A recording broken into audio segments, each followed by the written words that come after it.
welcome back to NACDS-TV. I'm Sarah Solomon, and joining me now is Todd Hale with Nielsen, and we are here to talk about your presentation this morning. Health and wellness, huge trend in the industry. So if you can kind of recap your session for us this morning, and what were some of the key talking points that were mentioned? Well, Sarah, good to see you. First off, growth is really tough in our industry, so it's basically flat sales across the store. Health and wellness is one of those categories, department that has huge growth opportunity. The last 4 or 5 years, organic products have grown about 13% a month for the last 3 years. The top 5 wellness claims across packaging have grown an average of 17%. So that's the kind of growth that we're not seeing across the store. And we basically tied it to 4 key themes. Number one, knowledge is king. Consumers want to have more power around what they know about products, so they're reading labels more than ever before. Aspirational behavior and attitude, so people don't always do as they say, so some interesting linkage in terms of how people are behaving versus what they think. Food is medicine, so more and more people buying fortified foods, and so opportunities for manufacturers, retailers engage in that forefront. And then the fact that not all consumers are the same. So when you look at health and wellness as an opportunity, you need to think about it. Who are the consumers out there who care about health and wellness versus those who don't, and then how you win against those shoppers. Yeah, and one thing that really stands out to me is millennials, right? Millennials that are so into the concept of health and well-being. So what can retailers and manufacturers do to really tap into that market and continue to engage that audience? Well, interesting thing about millennials, I have 2 of them. They've left my nest, not to be confused with leaving my wallet, but they've left the nest.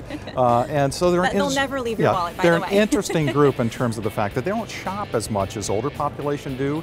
So you got to be very good about capturing the trips that they do make. Their spending power is a little challenge, but they do spend in some interesting areas. They wouldn't do without a smartphone, without a designer purse and watches and shoes. Gluten-free.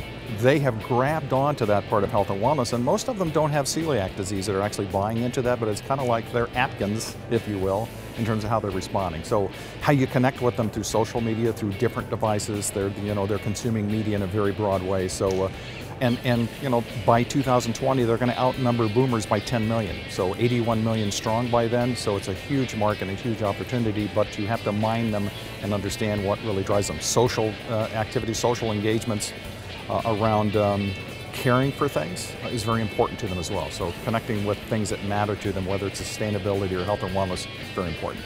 So based on just your experience here at Total Store Expo, walking the show floor, what have you been able to see these guys doing right that is really connecting with folks like millennials that are so into health and wellness?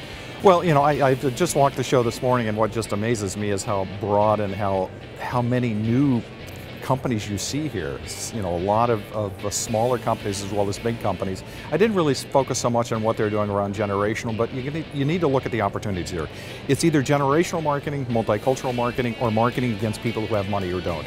That's the sort of the 3 big areas where we're going to see growth, and you really have to be smart about what you do these days, because it's a tough environment. We're in an economic recovery, but yet growth is slow, so working harder, understanding where your opportunities are, and then going after them with the right product and the right price and the right place is very, very important.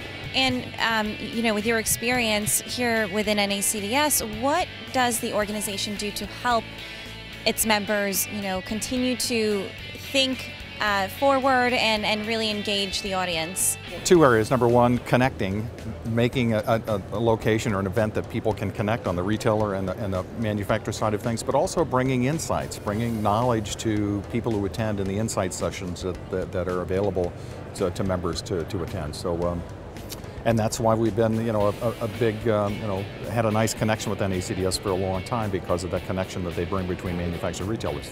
Collaboration is what's going to make it work long term, and so it's great that this facilitates that. Yeah, great information from you, sir, on the shifting industry. And for NACDS-TV, I'm Sarah Solomon.